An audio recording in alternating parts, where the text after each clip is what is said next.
মই জয়শ্ৰী মিনি কিচেনৰ আজিৰ ভিডিঅ'ত আছে কলপিঠা। বিভিন্নজনে এই পিঠাবিধ বিভিন্ন ধৰণেৰে বনায়। কোনোৱে যদি মালপোৱাৰ ৰূপ দি তাক কলপিঠা বুলি কয়, ইফালে কোনোৱে কলৰ পেনকেককে কলপিঠা বুলি কয়। সো আজি এই পিঠাবিধ মই একেবাৰে পৰম্পৰাগত পদ্ধতিত বনাই দেখুৱাইছোঁ। খুব হেল্ডি হয়, তেলৰ অকণো ব্যৱহাৰ নাই, সামগ্ৰীও খুব বেছিক। যেতিয়া কল বেছিকৈ পকি যায় আৰু তাক খুদাই খাবলৈও বেয়া লাগে আৰু মোৰ নিচিনা মানুহৰ পেলাই দিবলৈও বেয়া লাগে, তেনে অৱস্থাত আপোনালোকে এই পিঠাবিধ বনাই ট্ৰাই কৰি চাব পাৰে। ভীমকল হ'লে আপোনালোকে এনেকৈ চাউল চলা চালনীতে চেকি ল'ব, কাৰণ ভীমকলৰ যথেষ্ট গুটি থাকে, আৰু যদি বেলেগ কল হয় তেতিয়াহ'লে মিক্সিত গ্ৰাইণ্ড কৰি ল'ব। এইখিনি মোক মায়ে চেকি কিনে হেল্প কৰি দিছিলে। নেক্সট মই পিঠাত ব্যৱহাৰ কৰা পিঠাগুড়িখিনি অকণমান ৰঙচুৱাকৈ ভাজি ল'ম। তাৰ কাৰণে মই গেছতে পেন এখন বহাই দিছোঁ, ফ্লেমটো হাই কৰি কিনে।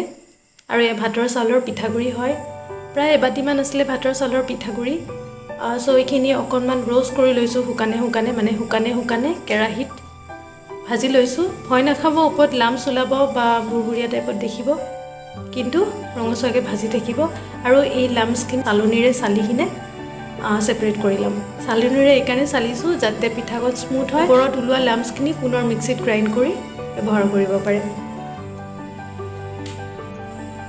নেক্সট কলৰ ৰসখিনিত ভজা পিঠাগুড়িখিনি অকণকৈ দি কিনে মিক্স কৰি লৈছোঁ। একেলগে মিক্স কৰি নিদিব, নহ'লে ডোটো টান হৈ যাব পাৰে। এইটো মন কৰিব যাতে ডোটো ৰুটি বনালে যিটো ডো হয় তাতকৈ কোমল হয়, তেতিয়া পিঠাকেইখন খাবলৈ ভাল লাগে আৰু বেলিবলৈও সুবিধা হয়। এয়া মই আধা চামুচ ঘিউ এড কৰি দিছোঁ। যদি ঘি ফ্লেভাৰ ভাল পায় তেতিয়াহে দিব, আৰু যদি বেয়া পায় একদম নিদিব ঘি। আৰু নিদিলেও খাই ভাল লাগে আৰু দিলেও খাই ভাল লাগে। এই ডোটো এনেকুৱা হৈছে, বহুত স্মুথ। মাৰি লৈছোঁ গোটেইখিনি ভালদৰে। যিহেতু ভীমকলখিনি মিঠা আছিলে, চ' মই ইয়াত চেনি বা গুড় একেবাৰে ব্যৱহাৰ কৰা নাই। যদি আপুনি চেনি এক্সট্ৰাকৈ খাই ভাল পায় বা মিঠা এক্সট্ৰাকৈ খাই ভাল পায়, তো মই ছাজেষ্ট কৰিম গুড়ৰ চিৰাপ অকণমান এড কৰি দিব। নেক্সট এখন কলপাত লৈছোঁ, সেইখন অকণ ৰ'দত লেৰেলাই ল'ব, নহ'লে জুইতে সেকি ল'ব। এতিয়া ডোৰ এটা পৰ্চন ঠিক মাজত দিয়া নাই, কলপাতখনৰ অকণমান কাষৰ ফালে দিছোঁ যাতে বেলিবলৈ সুবিধা হয়।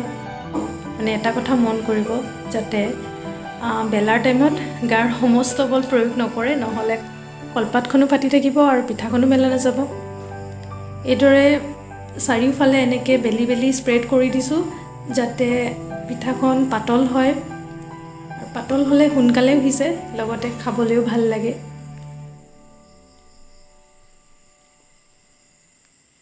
এতিয়া বাকীখিনিও মই এনেদৰে বেলি লৈছোঁ।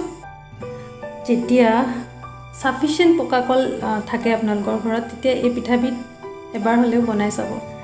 কাৰণ ফাৰ্ষ্ট কথা যে বহুত হেল্ডি হয়, ছেকেণ্ড কথা তাত কোনো তেল চেল একো নালাগে, থাৰ্ড কথা বনাবলৈও টাইম নালাগে আৰু বস্তু বেছি নালাগে, মাত্ৰ 2-3টা বস্তু। আৰু এই কলপাতত বনালে কলপাতৰ ফ্লেভাৰটো আহি যায়, সেইটোও এটা টেষ্ট আনে পিঠাখনৰ। এয়া চাওক পিঠাখন কিমান পাতল হৈছে। এনেদৰে মই গোটেইখিনি বেলি ল'লোঁ।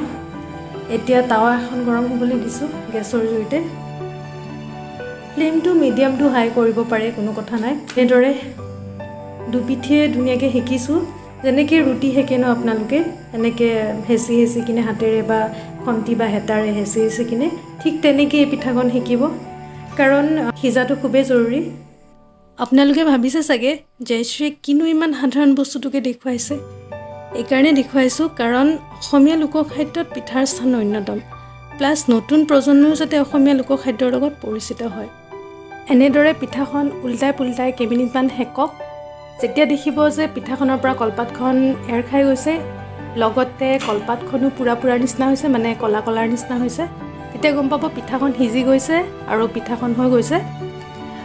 মই গধূলি গাখীৰ চাহকাপৰ লগত 2খন পিঠা খালোঁ, একেবাৰে পেট ভৰি গ'ল। আপোনালোকেও খাওক, বনাওক, মোক কমেণ্ট কৰি জনাওক। নেক্সট সপ্তাহত আকৌ আহিম মই নতুন এটা ভিডিঅ'ৰ সৈতে।